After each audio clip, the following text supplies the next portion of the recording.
যাৰ কৰ্ণ পথক নগৈল দামোদৰ কুকুৰ সদৃশ সিটো নিৰ্গত পামৰ মানুহৰ জন্ম পায় ৰাতিপুৱা শুই উঠাৰ পৰা গধূলা শুৱালৈকে আমাৰ কাণেদি যদি এটা কথা নুশুমায় মুখেদি যদি এটা কথা আমি নকওঁ তেতিয়া আমাৰ জন্মটো কুকুৰৰ লগত তুলনা কৰিছে কুকুৰৰ সদৃশ জীৱ আৰু ভাগৱতে কি কৈছে এই মানুহবিলাক ৰাক্ষস বুলি কৈছে কদাচিতো নলৱৈ মোহৰ নাম যশ জানিবা অৰ্জুন সিটো মনুষ্য ৰাক্ষস মানুহৰ জন্ম পাই যাৰ মুখেদি ঈশ্বৰৰ কথা এটা নকয় নুশুনে নাগায় দেখাতহে মানুহ তেওঁৰ স্বভাৱবিলাক ৰাক্ষসৰ সেই স্বভাৱৰ মানুহবিলাক খাবলৈ জীয়াই থকা মানুহ বুলি কৈছে দাৰ্শনিক পণ্ডিতে দেই আমি আচলতে জীয়াই থাকিবলৈ খাব লাগে live to eat but not' eat to live আমি জীয়াই থাকিবলৈ খাব লাগে কিন্তু খাবলৈ জীয়াই থাকিব নালাগে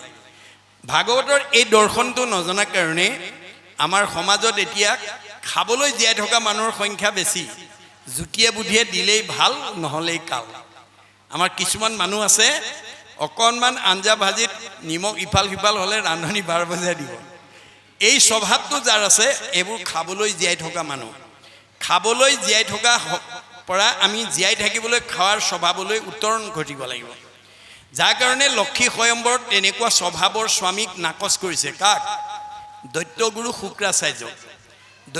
শুক্ৰাচাৰ্যয়ো লক্ষী স্বয়ম্বৰত লক্ষীক পাবৰ কাৰণে আশা কৰি বহি আছিল লক্ষীয়ে গৈ দৈত্যগুৰু শুক্ৰাচাৰ্যক উদ্দেশ্যি কৈছে জানো দৈত্য গুৰু শুক্ৰ হুন্ত মহাজ্ঞানী তথাপি নেৰন্ত সংগ লোভাবৃষ্ট প্ৰাণী দৈত্যগুৰু শুক্ৰাচাৰ্য এজন জ্ঞানী মানুহ বুলি মই জানো পিছে বৰ লোভিয়াতো পৰে সংসাৰত নাহি মন্দ জুতি খাইবে নপাইলে লগাইবে নিতে দণ্ড এনেকুৱা লোভিয়া মানুহক যদি মই স্বামী বৰণ কৰোঁ ভৱিষ্যতে জুতিয়ে বুদ্ধিয়ে খুৱাব নোৱাৰিলে সদায় মোৰ লগত কাজিয়া কৰিব নাকচ কৰিছে দেই আমাৰ কেনেকুৱা স্বামী বিচাৰিব লাগে আৰু এজন ল'ৰাই কেনেকুৱা ছোৱালী বিয়া কৰাব লাগে ভাগৱতত নিয়ম বান্ধি থোৱা আছে দেই কিয়নো বিবাহ সম্বন্ধে পুৰুষৰ অৰ্ধাংগিনী স্বামী বুলি ধৰ্মকৰ্ম পাই অৰ্ধখিনি সেই হেতু কটু কটু ধৰ্মিনী ৰমণী পাপ কাৰ্যে বাধা দিয়া খন্দাই বিঘিনী কটু অধৰ্মিনী তিৰি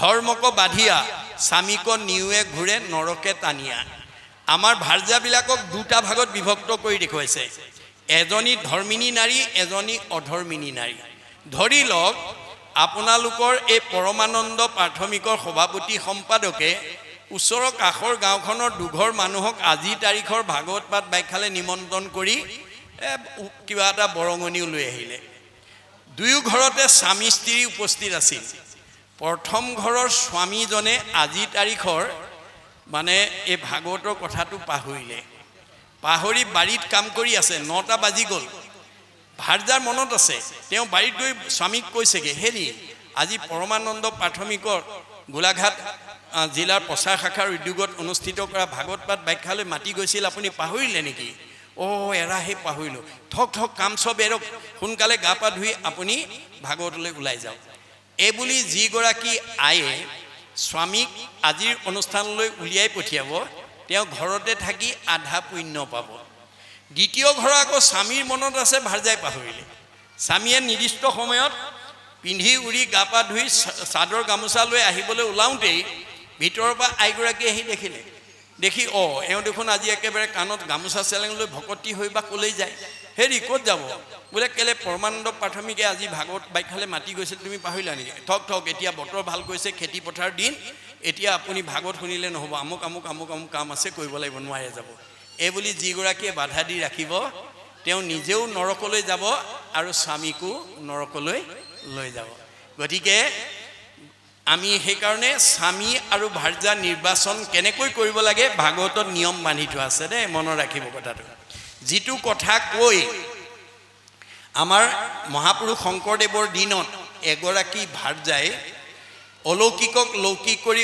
অবাস্তৱক বাস্তৱ কৰি জগতলৈ খ্যাতি এৰি থৈ গৈছে কোনে ৰাধিকা সতীয়ে গুৰুজনৰ ওচৰত এই তথ্যটো দিছিল কি বুলি কৈছিল গুৰুদেৱ মোৰ সতীত্ব গুণৰ অন্যতম বৈশিষ্ট্য যদি স্বামীয়ে কিবা ভুল কাম কৰা মোৰ চকুৰ আগত দেখোঁ মই তেওঁক বহুত সাৱলীল ভাষাৰে অতি মৰমেৰে তেওঁক মই সৎপথলৈকে অনাৰ চেষ্টা কৰোঁ বোলে কাৰণ বিবাহ সম্বন্ধে পুৰুষৰ অৰ্ধাঙ্গিনী স্বামী বুলি ধৰ্ম কৰ্ম পাই অৰ্ধখিনি গতিকে বিবাহ পাশত আবদ্ধ হোৱাৰ দিনাখনেই ভাৰ্যাক স্বামীৰ অৰ্ধাঙ্গিনী হিচাপে পৰিগণিত কৰা হয় আৰু স্বামীৰ পাপ পুণ্যৰ আধা ইজনে সিজনে বহন কৰিব লাগে যেনেকৈ বাস্তৱত এজন ডাক্তৰে বিয়া কৰা মানুহগৰাকীক মানুহে ডাক্তৰণী বুলি কয় মাষ্টৰে বিয়া কৰালে মাষ্টৰণী বুলি কয় আচলতে তেওঁলোক ডাক্তৰণী বা মাষ্টৰণী হয় জানো নহয় ডাক্তৰে বিয়া কৰাৰ কাৰণে ডাক্তৰণী মাষ্টৰে বিয়া কৰালে মাষ্টৰণী শইকীয়াই বিয়া কৰালে শইকীয়ানী বৰাই বিয়া কৰালে বৰানী এইটো বাস্তৱ মানে আধা পুণ্যটো পাই যায় ঠিক তেনেকৈ বেয়া কামৰ আধা মানে কিবা এটা বেয়া কাম কৰিলে ভাৰ্যাৰ নামটো তাৰ লগত জড়িত হৈ থাকে কাৰ স্বামী আৰু ভাৰ্যাই কিবা ভুল কৰিলে কাৰ ভাৰ্যা বুলি স্বামীৰ নামটো তাৰ লগত জড়িত হৈ থাকে সেইকাৰণে ইজন সিজনৰ অৰ্ধাঙ্গিনী বোলে তুমি কেনেকুৱা ভুল কামত বাধা দিয়া বোলে যদি কলি থকা ঠাইলৈ যায় বোলে কলি ক'ত থাকেনো বোলে পৰীক্ষিতে কলিক ঠাই দিছে নিৰ্পতি বুলন্ত কলি টুক দিলো স্থান জৈত খেলে জোৱা পাশা কৰে মদ্যপান স্ত্ৰী পঞ্চ শুনা গৃহস্থৰ থাকে জৈত এই চাৰি স্থান দিলো বঞ্চ বেয়াতৈত পৰীক্ষিতে কলিক নিগ্ৰহ কৰোঁতে প্ৰধানকৈ চাৰিটা ঠাই দিছে মদ ভাং খোৱা জোৱা পাশা খেলা পৰস্ত্ৰী আসক্ত হিংসা ধৰ্ম বোলে মদ খোৱাত কিয় বাধা দিয়া মাদ্যতি যত তত মদ্যম মদ খালে নিচা লাগে বুদ্ধি লুম্পতি যত দ্ৰব্যম মদকাৰিত দক্ষতে আৰু মদ খালে সৎবুদ্ধি বিনাশ হৈ অসৎ বুদ্ধি ফালে গতি কৰে গতিকে নিচা লগা বস্তু খাই মোৰ স্বামী যাতে বিপথে যাব লগা নহয় তাৰ কাৰণে মই সদায় মদ তেনে কামত অগ্ৰসৰ হোৱা দেখিলে মই বাধা দিওঁ বোলে বৰ সুন্দৰ হৈছে আৰু কি কৰা স্বামী তপ স্বামী জপ স্বামী কৰোঁ ধ্যান স্বামীৰ কুশল বিনে নিশ্চিন্ত হোৱান মই সদায় স্বামীৰ মংগল চিন্তা কৰোঁ অমংগল কেতিয়াও চিন্তা নকৰোঁ আৰু কি কৰা যে ভাল উপদেশ দিয়া চলাওঁ স্বামীক মাস মধ্যে একবাৰ কৰোঁ ৰতি মই ভাল উপদেশৰ দ্বাৰা তেওঁক পৰিচালিত কৰোঁ স্বামীক নুসুধি ক'তো নকৰোঁ গমন স্বামীক নিদিয়া অগ্ৰে নকৰোঁ ভোজন স্বামীৰ ঘৰত থকা অৱস্থাত স্বামীক নুসুধাকৈ ক'লৈকো নাযাওঁ আৰু স্বামীক আগতে খাবলৈ নিদিয়াকৈ মই নাখাওঁ বৰ সুন্দৰ কথা আৰু কি কৰা পালেও আনন্দ নাপালেও নাহি দুখ দ্ৰব্যবশে জীৱা মিলে তাহাঁতে সন্তোষ মই যি পাওঁ তাতে সন্তুষ্ট থাকোঁ পালেও আনন্দ নাই নাপালেও দুখ নাই আৰু কি কৰা নেদুকাকো লজ্জা নকৰোঁ পৰাং মুখ পৰ দুখে দুখী পৰ সুখে পাওঁ সুখ যে পৰৰ দুখ দেখিলে দুখ লাগে আৰু পৰৰ সুখত মই সুখী হওঁ মই কাকো ইটিকিং উপহাস নকৰোঁ বৰ সুন্দৰ হৈছে আৰু কি কৰা বোলে প্ৰাতসে উঠিয়া কৰোঁ গৃহকৰ্মগণ বাহিৰে ভিতৰে কৰোঁ গু মই সিঞ্চন মই ৰাতিপুৱা সোনকালে উঠি ঘৰ দুৱাৰ সাৰি মুচি গুৰুগৃহ মচি কাচি ধূপ ধূনা জ্বলাই ঈশ্বৰ উপাসনা কৰি ঘৰখন প্ৰদূষণ মুক্ত কৰি ৰাখোঁ কাৰণ ৰাতিপুৱা যদি সোনকালে উঠি পুৱাৰ সৌৰশক্তি আহৰণ কৰে সেই নৱদম্পতীয়ে ল'ৰা ছোৱালী জন্ম দিবৰ কাৰণে চিজাইন কৰাৰ প্ৰয়োজন নহয় বিনা মানে নৰ্মেল দিব পাৰিব আমাৰ এইটো বিজ্ঞানসন্মত সত্য গতিকে আমাৰ বিশ্ববিখ্যাত বৈজ্ঞানিক আইনষ্টাইনে কৈছে চায়েন্স উইদাউট ৰিলিজন ইজ লেম religion without science is blind যিটো ধৰ্মত বিজ্ঞান নাই সেইটো অন্ধ যিটো বিজ্ঞানত ধৰ্ম নাই সেইটো খুৰা ধৰ্ম আৰু বিজ্ঞান ওতঃপ্ৰোত সম্বন্ধ গুৰুজনে কৈছে বৰ সুন্দৰ হৈছে তুমি যোৱা পানী আনা তিনিটা গাঁঠি এপল পানী আৰু এপল মাটি যোগবলে ব্ৰহ্মপুত্ৰৰ পৰা আনি টেম্বৰণী জানত পেলাবলৈ প্ৰথম পদক্ষেপত 4 আঙুল পানী কমি আহিলে তেতিয়া গুৰুজনে মাতি আনি সুধিলে ৰাধিকা তুমি বহুত ভাল কাম কৰিছো বুলি মোৰ আগত ক'লা তুমি জীৱনত কিবা বেয়া কামো কৰিছা মোৰ আগত কোৱা তেতিয়া তেওঁ জীৱনত কৰা বেয়া কামটোৰ কথা গুৰুজনৰ ওচৰত কি বুলি অৱগত কৰিছে নমস্কাৰ কৰি বোলে শুনিও বাপ কৰি আছো মই এক গুৰুতৰ পাপ মই জীৱনত এটা ডাঙৰ পাপ কৰিছোঁ বোলে কি পাপ আমাৰ স্বামী এন্তে গৃহে নাহি কয় বহিনী জামাই আহি গৃহে মিলি লয় মোৰ স্বামী ঘৰত নথকা অৱস্থাত এদিন ভনী জোৱাই আমাৰ ঘৰলৈ আহিলে তাৰ পৰা কি হ'ল বোলে আমাৰ অৱস্থা বৰ দুৰ্বল আমি নিতেও ভাত ৰান্ধি পাত কাটি ভাত খাওঁ ভাত ৰান্ধি আছোঁ পাত কাটি দেউতা নাই তাক কাটি বাক কাচি দিলোঁ পেলাই ঘৰত কোনো মানুহ নথকাৰ কাৰণে ভনী জোৱাইকে পাত কেইখিলামান কাটি আনা বুলি ভিতৰৰ পৰা লৰালৰিকে কাঁচিখন দলিয়াই দিওঁতে বতাহত উৰণিখন খহি গ'ল কাশী দেওঁতে মূৰ মুখ জমাই দেখিল এহি গুটি পাপ বাপ আমাৰো সিজিল ভনী জোৱাইও মোৰ মুখখন দেখিলে ময়ো ভনী জোৱাই মুখখন দেখিলোঁ এই পাপটোৱে মোৰ সিদ্ধ হ'ল অৰ্থাৎ গুৰুজনৰ দিনত জেশাহুৱেকে ভনী জোৱাইৰ মুখামুখি হৈ বা ভনী জোৱাই জেশাহুৰ মুখামুখি হৈ কথা পতাৰ নিয়মটো কঠোৰ আছিল আজিকালি শিথিল হৈছে কিন্তু উৰণি প্ৰথাটো আজিও আমাৰ সমাজত বিদ্যমান হৈ আছে বিবাহ পাশত আবদ্ধ হ'লেই উৰণি ল'ব লাগে উৰণিটো হৈছে ভক্তিৰ প্ৰতীক আৰু জ্যেষ্ঠজনক সন্মানৰ প্ৰতীক এতিয়া গুৰুজনে ক'লে ঠিক আছে তোমাৰ সেইটো দুখ মই খণ্ডন কৰিছোঁ তুমি পানী আনা দ্বিতীয়বাৰ আনিলে 4 আঙুল বেছি হৈ আহিলে তে 3টা কাঠি এপল পানী আৰু এপল মাটি যুগৰ বলে ব্ৰহ্মপুত্ৰৰ পৰা আনি টেম্বনি জানত পেলাই দিয়াৰ লগে লগে বুৱতী নদী বন্ধ হৈ গ'ল সেই অঞ্চলৰ ৰাইজ বানপানী কবলৰ পৰা উদ্ধাৰ হ'ল আজিও সেই জানটো শান্তি জান হিচাপে বৰদোৱাত পৰিচিত হৈ ৰ'ল গতিকে আইসকলৰ ইমান মাহাত্য আছে আইসকলৰ ভক্তিয়ে ঘৰখন উন্নতিও কৰিব পাৰে অৱনতিও কৰিব পাৰে আমাৰ মানে ঋকবেদত কৈছে যে যিখন ঘৰৰ আইসকল ভক্তিবান হ'ব তেওঁ নিজেতো উদ্ধাৰ হ'বই ঘৰখনৰ সকলো পুৰুষৰ চতুৰ্বৰ্গ সাধন কৰিব আৰু আইসকল যদি ভক্তি শূন্য হৈ যায় তেতিয়াহ'লে ঘৰ গুচি বাঁহতল হৈ যাব আমাৰ মানে এজন মানে হেৰিয়াৰ আমেৰিকাৰ কবিৰ এটা মানে হেৰিয়াত তেওঁ এটা মন্তব্য কৰি থৈ গৈছিল কি বুলি যে আমাৰ ঘৰখন এনেকুৱা এটা বস্তু home is a place when you have to go there they have to take you in ঘৰখন এনেকুৱা এটা বস্তু যিখন ঘৰলৈ গ'লে আপোনাক আদৰি নিয়া মানুহ এগৰাকী থাকে আৰু সেইটোৱে ঋকবেদত কৈছে ন গৃহম ইতি আহু গৃহিণী গৃহম উচ্যতে তয়াহি সহিতা সৰ্বান পুৰুষায়াম সমস্নুতে সেইগৰাকীয়ে হৈছে ঘৰখনৰ গৃহিণী গতিকে ঘৰখনৰ গৃহিণীগৰাকী যদি ভক্তিমতী হয় ঘৰখনৰ সকলো পুৰুষৰ চতুৰ্বৰ্গ হ'ব আৰু তেওঁ উদ্ধাৰ হ'ব আৰু যদি ঘৰখনৰ আইগৰাকী যদি ভক্তি শূন্য হৈ যায় তেতিয়া ঘৰ গুচি বাঁহতল হৈ যাব এয়া মহাভাৰতৰ বন পৰ্বত কৈছে জৈস ভাৰ্যা গৃহে নাস্তে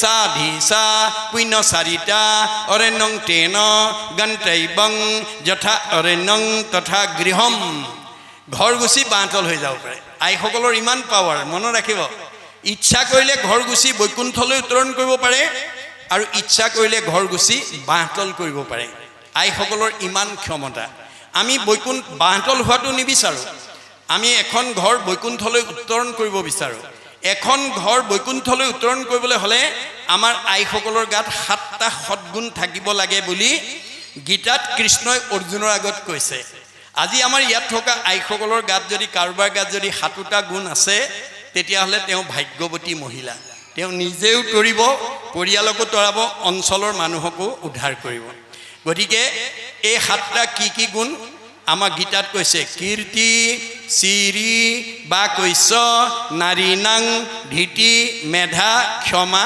স্মৃতি এই 7টা 1 নম্বৰ গুণটো কীৰ্তি অৰ্থাৎ আইসকলৰ কামবিলাক আনৰ প্ৰশংসনীয় হ'ব লাগে নিট এণ্ড ক্লিন ডিচিপ্লিন পৰিপাটিতা নিয়মানুৱৰ্তিতা তেওঁ কৰা কামবোৰ দেখিলে আনে প্ৰশংসা কৰা হ'ব লাগে 1 নম্বৰ 2 নম্বৰ চিৰি নিজেও ধুনীয়া হৈ থাকিব লাগে ঘৰখনৰ পৰিৱেশটো ধুনীয়াকৈ ৰাখিব লাগে পৰিয়ালটো ধুনীয়াকৈ ৰাখিব লাগে এইটো হ'ল 2 নম্বৰ 3 ধীতি ধৈৰ্য গুণশীল হ'ব লাগে যিখন ঘৰৰ আইগৰাকী ধৈৰ্যশীল হ'ব স্বামী কেতিয়াও বিপদত পৰিব নোৱাৰে পৰিয়াল কেতিয়াও বিপদত নপৰে উদাহৰণস্বৰূপে সীমাঘৰীয়া মানুহজনৰ লগতে স্বামীৰ কিবা এটা কাৰণত বিতৰ্ক হ'ল অলপ বেয়াকৈ ক'লে ধৈৰ্যশীল আইগৰাকীয়ে স্বামীক ক'ব হ'ব দিয়ক কল দুটা থাকিলেও ঠেকা ঠেকি লাগে সীমাঘৰীয়া মানুহ হিচাপে আপোনাক কিবা এটা টানকৈ ক'লে আপুনি ধৰি নাথাকিব এৰি দিয়ক এই বুলি যদি বুজাই দিয়ে স্বামী শান্ত হৈ যাব তাকে নকৰি যদি ভাৰ্যগৰাকীয়ে যদি কয়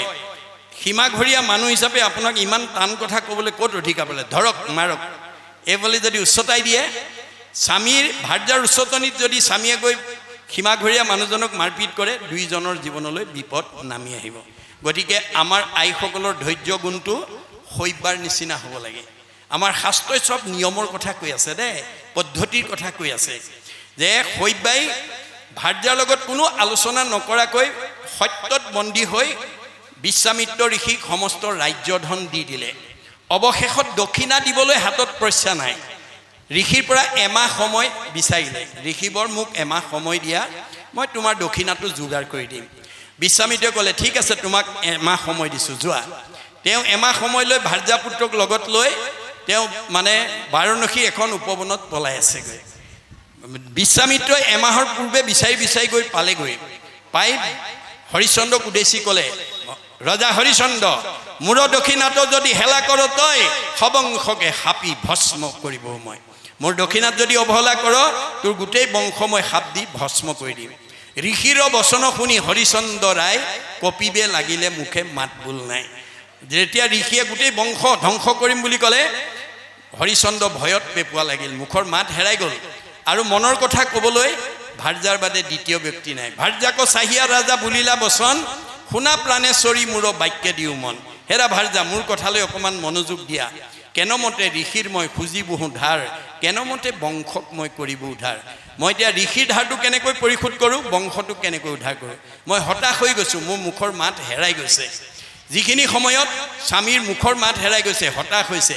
স্বামীক প্ৰেৰণা দিবৰ কাৰণে শৈবাই কেনেকৈ উত্তৰ দিলে, স্বামীৰ বচন শুনি শৈবা প্ৰাণেশ্বৰী, স্বামীক বুলিলা অল্প হাস্য কৰি। হাঁহি মাৰি উত্তৰ দিলে। ভাৰ্যাৰ মুখত হাঁহি দেখাৰ লগে লগে স্বামীয়ে প্ৰেৰণা পালে, সাহস পালে। আৰু কি বুলি ক'লে, মহাৰাজ নাহি নাহি আন ধৰ্ম জানা, সত্য বিনা জানি আনি নিশ্চিন্তু দিও ক দক্ষিণা। ভয় নকৰিবা, দক্ষিণা দি দিয়া। হৰিশ্চন্দ্ৰই ক'লে, মই ক'ৰ পৰা দিম, মোৰ হাতত এপইচাও নাই। তেতিয়া ভাৰ্যাই কৈছে, আমাকো বিকিয়া ৰাজা ঋষিৰ পূজা ধাৰ, আতপৰে আন উপায় নেদেখোঁ ধাৰ। মোক বিক্ৰী কৰি হ'লেও ধৰ্ম ৰক্ষা কৰা। আমাৰ বাৰু সিমান দূৰলৈকে যাবগৈ নালাগে দেই। অন্তত কিবা কাৰণত স্বামীয়ে ভাৰ্যাৰ লগত আলোচনা নকৰাকৈ যদি কিবা বিপদগ্ৰস্ত হৈ হতাশ হয়, ভাৰ্যাই অন্তত প্ৰেৰণাদায়কভাৱে ক'ব পাৰিব লাগিব, আপুনি কিয় ইমান হতাশ হৈছে। আন্ধাৰে পোহৰে দিনটো, সুখে দুখে জীৱনটো, দুখক অতিক্ৰম কৰি সুখক প্ৰতিষ্ঠা কৰা জীৱনৰ সাৰ্থকতা। ধৈৰ্য ধৰক, ঈশ্বৰে কৃপা কৰিব। কেতিয়াবা কিবা পৰিস্থিতিত ভাৰ্যাও তেনেকৈ হতাশ হ'ব পাৰে। তেতিয়া স্বামীয়েও ভাৰ্যাক প্ৰেৰণা দিব পাৰিব লাগিব, তুমি কিয় ইমান হতাশ হৈছা। আন্ধাৰে পোহৰে দিনটো, সুখে দুখে জীৱনটো, দুখক অতিক্ৰম কৰি সুখক প্ৰতিষ্ঠা কৰা জীৱনৰ সাৰ্থকতা।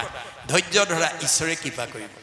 কিন্তু এই তত্ত্ব নজনা আমাৰ আই এগৰাকীক যদি কোনোবা স্বামীয়ে গৈ তেওঁৰ লগত আলোচনা নকৰাকৈ বিপদত পৰি কয়গৈ, আমাৰগৰাকীয়ে কি বুলি ক'ব বাৰু, ভাল হৈছে মোৰ লগত আলোচনা নকৰাকৈ কৰিছিল, আপোনাৰ আৰু হ'ব লাগে।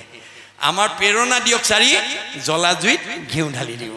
এতিয়া আমাৰ ভাগৱতৰ দৰ্শন, বেদৰ দৰ্শন, মহাপুৰুষৰ দৰ্শন হৈছে কি, আমাৰ পাৰিবাৰিক জীৱন, দাম্পত্য জীৱন, যুগ্ম জীৱন, সাংসাৰিক জীৱন, ব্যক্তিগত জীৱন, সামাজিক জীৱনৰ আমাৰ বিপদৰ পৰা মুক্ত হ'বলৈ হ'লে আমাৰ গৃহস্থী সংসাৰত জ্বলা জুই নুমাবলৈ পানী ঢালিবলৈ শিকিব লাগিব।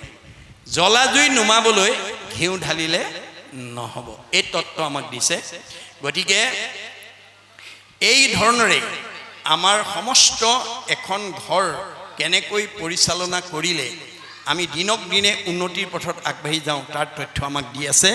এতিয়া শেষত কৈছে কি বুলি, হৰি গুণ নগাই কৰৈ আনকে ব্যাখ্যান, জানা জিভা ভৈল তাৰো বেংগৰ সমান। আমাৰ ঘৰলৈ অহা আলহী অতিথিৰ লগত হৰি কথা নাপাতি যদি আন কথা পাতোঁ, এইখন জিভা মানে ভেকুলীৰ জিভাৰ লগত তুলনা কৰিছে। জাৰশিৰে নকৰৈ কৃষ্ণক নমস্কাৰ, কিৰীতি যুগুত মাথা ভাৰ ভৈল তাৰ। মানে আমি যদি ঈশ্বৰ সেৱা পুৱা গধূলি নকৰোঁ, সেইটো কেৱল এটা ভাৰহে বোৱা হ'ব। কৃষ্ণৰ নকৰৈ কৰ্ম যিটো হস্ত দুই, কংকন সহিতে সেইটো সম হুই। যিমান অলংকাৰ পিন্ধি নাথাকক, আজি আপোনাৰ ৰাতিপুৱা মই লক্ষ্য কৰিছিলোঁ, ইয়াত প্ৰসাদ দিয়াৰ লগে লগে এগৰাকী নে দুগৰাকী আয়ে লগে লগে পাতখিনি উঠাই লৈ গৈছে। এয়া অক্ষয় পুণ্য, মনত ৰাখিব দেই। এইটো অনুষ্ঠানটোৰ মানে সুন্দৰকৈ ৰাখিবৰ কাৰণে যি কাম কৰিলে, সেইটো যিমানে কৃষ্ণক দিয়ে সেইহে অক্ষয়, ইহাক নিবাকো একো জনে নাপাৰে। সেই আইগৰাকীয়ে বা বাপজনে অক্ষয় পুণ্য আজি লৈ ল'লে, কাৰণ এটা অনুষ্ঠানৰ উপকাৰৰ কাৰণে তেওঁ শৰীৰটো লগালে। কৃষ্ণ কীৰ্ত নকৰিয়া ভৈলুহ বৰ্বৰ, ইটো হস্ত বাহু মিছা মৃতক হৰ। আপোনালোকে পাৰিলে সদায় এনেকুৱা অনুষ্ঠানৰ সৰ্বাংগ সুন্দৰ কৰি অনুষ্ঠানটো যাতে আমি পৰিচালনা কৰিব পৰাকৈ অকণমান সহায় কৰিব। এই শৰীৰটো লগাব, তেতিয়া কি হ'ব? পুণ্য হ'ব। আমাক ভগৱানে পৰোপকাৰায় ইদম শৰীৰম বুলি কৈছে। পৰৰ উপকাৰ কামত যাতে আমি শৰীৰটো লগাব পাৰোঁ, তাৰ কাৰণে আমি যত্নপৰ হ'ব লাগিব। তাৰপিছত কৈছে হৰি হৰি বোলন্তে নুহিকে ৰোমাঞ্চিত বৰ্জশিলা সদৃশ জানিবা তাহাৰ চিত্ৰ। আমাৰ ভগৱন্তৰ নাম গোৱা শুনাৰ লগে লগে শৰীৰ ৰোমাঞ্চ হ'ব লাগে, মাত গদগদ হ'ব লাগে। এইটো হৈছে মানে সপ্ৰেম ভকতি বা বেভিচাৰী দুষ্টা যত ব্ৰজৰ যুৱতী তথাপি কৃষ্ণক পাইলে সপ্ৰেম ভকতি। আমি আজিৰ দৰে কৃষ্ণ কথা কওঁতে শুনোতে গাওঁতে এনেকুৱা হ'ব লাগে যে আমাৰ কেতিয়াবা গাওঁতে শৰীৰ ৰোমাঞ্চ হৈ যাব লাগে, মাত গদগদ হৈ যাব লাগে, চকুৰ পানী ওলাই যাব লাগে। আমি খুব বিৰল দেই, আপোনালোকৰ দৃষ্টি আকৰ্ষণ কৰিছোঁ। আমাক বহুত ঠাইলৈ এনেকৈ নাম প্ৰসংগ ভাগৱত ব্যাখ্যালৈ আমন্ত্ৰণ কৰি সামৰণিৰ অন্তত যেতিয়া কোৱা হয় এতিয়া সেৱকীৰ সেৱা, তেতিয়া সেৱকী পৰিয়ালে আহি কিছু গৃহত অলপ প্ৰাৰ্থনা কৰাৰ পিছতে পাছৰখিনি গাব নোৱাৰা হয়, চকু পানী ওলাই আহে। এই স্তৰটোলৈকে যদি আমি নিজক নিব পাৰোঁ, তেতিয়া ভাগৱতে কৈছে অ হৰি হৰি উচ্চাৰণতে যাৰ নয়নৰ হন্তে ঝৰৈ নিৰ শৰীৰ পুলক ভৈলা সংসাৰৰ পাৰ মৰিবে ন লাগে তাৰ জীৱন্ততে পাইলে ক কৃষ্ণ ক। তেওঁ মৰি মুক্তি নালাগে আৰু জীৱন্ত মুক্তি। মনত ৰাখিব কথাটো। আমি সেই স্তৰটোলৈকে নিজক আগুৱাই নিব লাগে। এয়া হৈছে ভাগৱতৰ মত। তাৰপিছত কৈলে যে হেন জানি সুত পুৰি উক অভিমত যি কথা কহিলা সুকে ৰাজাৰো আগত। যে ৰজাৰ আগত কোৱা কথাখিনি কৈ আমাক কি কৰা? তুমি কৃতাৰ্থ কৰা। কহি উক সমস্তে শুনিও সাৱধানে তৃতীয় অধ্যায়ৰ কথা গৈল অহিমানে। গতিকে আমি কৃষ্ণ কথাবিলাক সদায় সাৱধানতা অৱলম্বন কৰি শুনিব লাগে দেই, মনত ৰাখিব। আজি আপোনালোকে ঘৰৰ পৰা ভাগৱতৰ অভিমুখে আহোঁতে বাটত যদি কোনোবা বন্ধু বান্ধৱ বা ভকতে লগ পাই কোনফালে যোৱা বুলি যদি সুধিছে, তেতিয়াহ'লে সোধাজনৰ কি হ'ব বুলি কৈছে বেদে? ভগৱানে কি বুলি কৈছে? বৈষ্ণৱালয় সমীপ স্থান বিষ্ণু সেৱাৰ্থে গতান চাণ্ডালান পতিতান পিস্পৃষ্টুৱা ন স্নানম আচৰে। আপুনি ভাগৱত শুনিবলৈ আহোঁতে বাটত যদি কোনোবাই দেখি আপোনাক কলৈ যায় বুলি সুধিলে, আপোনাক দৰ্শন কৰিলে, তেওঁ ইমানেই পুণ্য হ'ব, গা নুধুলেও হ'ব। মনত ৰাখিব কথাটো, ইমান পুণ্য। গতিকে আপোনালোক কিমান পুণ্যৰ অধিকাৰী? ঈশ্বৰৰ কথা শুনাৰ লগে লগে উপজয় পুণ্য, পাপ হুৱে দূৰ, মিলে মহা মুখ্য সুখ প্ৰচুৰ। গতিকে আমি কৃষ্ণ কথা সাৱধানতাৰে শুনিব লাগে। কেনেকৈ শুনিব লাগে? অৰ্জুনক বেছ কৰি কৈছে, হে অৰ্জুন, জীৱনৰ যিটো দিনত যিটো মুহূৰ্তত তুমি মোৰ পৰম মংগল কথা শ্ৰৱণ কৰিবা সাৱধানেৰে, তোমাৰ দুগুণ পানৰ পৰা তুমি মুক্ত হ'ব পাৰিবা। অপৰম মংগল নাম যিপুনু শ্ৰদ্ধায়ে শুনৈ হৰৈ পাপ তাহাৰ দুগুণ অনিচ্ছাত এক গুণ শ্ৰদ্ধাত দুগুণ নাম এহি মতে বুজিবা অৰ্জুন। আজি আমি ইয়ালৈ অহা মানে 100% পুণ্য হ'ব লাগে, কিন্তু নহয়, চবৰে নহয় দেই, মনত ৰাখিব। কোনে কিমান আগ্ৰহেৰে শুনিছে, কোনে কিমান মনোযোগেৰে শুনিছে, তাৰ ওপৰতহে আমাৰ নম্বৰটো নিৰ্ণয় কৰিব। আমি যদি বাস্তৱত চাওঁ, দশম শ্ৰেণীৰ ছাত্ৰ ছাত্ৰী বা মানে একাদশৰ ছাত্ৰ ছাত্ৰী, শ্ৰেণী একেটাই, পঢ়ুৱা মাষ্টৰ একেকেইজনেই, প্ৰশ্ন কাকত একেখনেই, কিন্তু ফলাফল বেলেগ বেলেগ। একেখন স্কুলতে একেটা শ্ৰেণীতে পঢ়ুৱা, একেকেইজন মাষ্টৰে পঢ়ুৱা, একেখন প্ৰশ্নৰ উত্তৰ লিখি ফলাফল বেলেগ বেলেগ। কোনোবাই ষ্টেণ্ড কৰে, কোনোবাই ডিষ্টিংশ্যন পায়, কোনোবাই ষ্টাৰ পায়, কোনোবাই লেটাৰ পায়, কোনোবাই ফাৰ্ষ্ট ডিভিজন, কোনোবাই ছেকেণ্ড ডিভিজন, কোনোবাই থাৰ্ড ডিভিজন, কোনোবাই ফেইল কৰে। ৰহস্য ক'ত? এই ৰহস্য ভেদ কৰিবৰ কাৰণে ছাত্ৰ ছাত্ৰীসকল ভাগৱত শুনিবলৈ আহিলে। ৰহস্য জানে যিটো লোক সততে কীৰ্তন কৰে মুক ধৰি দৃঢ় ব্ৰত কৰি যত্ন বিপৰীত। গতিকে আমাৰ দাৰ্শনিক পণ্ডিতে কৈছে, মোৰ ইউ ৰিড, মোৰ ইউ লাৰ্ণ। যি ছাত্ৰই বেছি অধ্যয়ন কৰিব সি বেছি জ্ঞান আয়ত্ব কৰিব। মধ্যম পঢ়াজনে মধ্যম জ্ঞান আয়ত্ব কৰিব, কম পঢ়াজনে কম জ্ঞান আয়ত্ব কৰিব। গতিকে তেওঁ অধ্যয়নৰ ওপৰতে ফলাফলটো নিৰ্ভৰ কৰিব। সেইকাৰণে বেদত কৈছে যে ছাত্ৰানাং অধ্যয়নং তপ, ছাত্ৰ জীৱনত অধ্যয়নেই আমাৰ তপস্যা হ'ব লাগে। আজি আমাৰ ঈশ্বৰৰ কথা শুনাটোতেই আমি গুৰুত্ব দিব লাগে, তেতিয়া আমি 100% পুণ্যৰ অধিকাৰী হ'ব পাৰিম। গতিকে যদি অন্যমনস্ক হৈ শুনে তেতিয়া পুৰা নম্বৰটো নাপায়। এই তথ্য আমাক দিছে